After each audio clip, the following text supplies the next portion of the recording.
मेरे अमृतंश सभी प्रिय बच्चों, मेरे भाइयों और बहनों, आप भजन क्यों करें और भजन करता कौन है? ये प्रश्न एक ना एक दिन आपके दिमाग में अवश्य आया होगा। और भजन क्यों करें इसकी जानकारी भी आपको किसी महापुरुष ने, किसी संत ने या किसी साधु ने अवश्य दी होगी, या किसी ऐसी आत्माएं भी गाँव में, बस्तियों में बसती हैं जिन्हें भजन का पूरी तरीके से ज्ञान है, अर्थात जानकारी है कि भजन देता क्या है। तो अब यहाँ आके एक प्रश्न उठता है कि भजन करता कौन है? गृहस्थी एक, आस्तिक दो, या जो निवृत्ति पा चुका है, अर्थात जिसने अपने भजन को कर लिया है, ज्ञान प्राप्त कर लिया है, अर्थात उसकी जानकारी प्राप्त कर ली है और परमात्मा से अपना साक्षात्कार हो चुका है, उसका कर लिया है उसने। या तमोगुणी,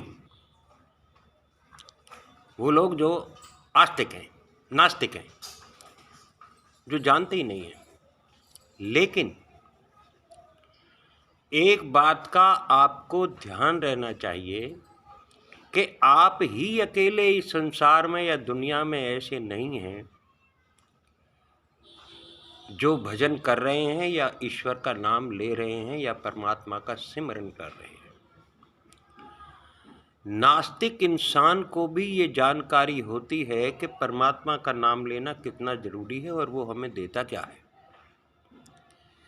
ये जानना बहुत जरूरी है और वो जानता भी है। लेकिन जितने भी संत, साधु, महात्मा, महापुरुष, ज्ञानी पुरुष, मनीष, ऋषि या त्यागी या सन्यासी या योगी पुरुष या और जितने भी परम पुरुष हुए हैं, उन सब का आना ग्रस्त जीवन से ही हुआ है। बिना गृहस्थी के, बिना ग्रस्त साधन के कोई भी संत इस पृथ्वी के ऊपर नहीं आया। उसका आने का तरीका भिन्न हो सकता है, आने का उसका कोई भी माध्यम हो सकता है, कैसे भी आया हो वो, लेकिन आया गृहस्थ के माध्यम से ही है। इसलिए जो भी आप, जितने भी गृहस्थी हैं, ये सही मायने में भजन वही करते हैं जो गृहस्थ में हैं। गृहस्थ को सही मायने में, सही तरीके से, सुचारू रूप से चलाने के लिए आपके लिए भजन अति आवश्यक है।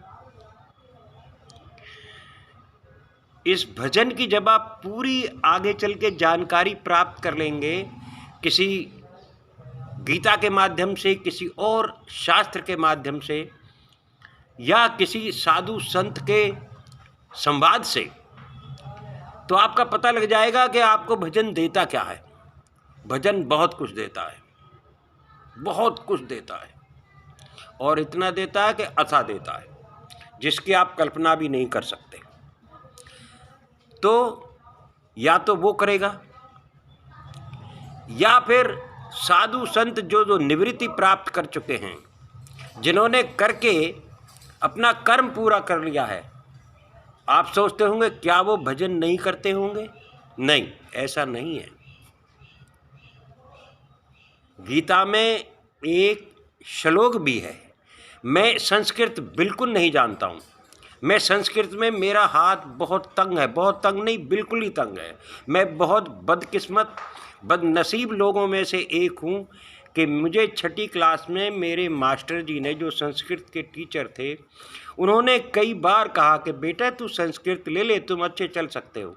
मैंने कहा नहीं मास्टर जी, दरअसल गरीबी की वजह से किताबों का टोटा रहता था, उस वजह से मैंने ड्राइंग को चूज़ किया कि स्लेट पे बनाएंगे और ख़त्म कर देंगे।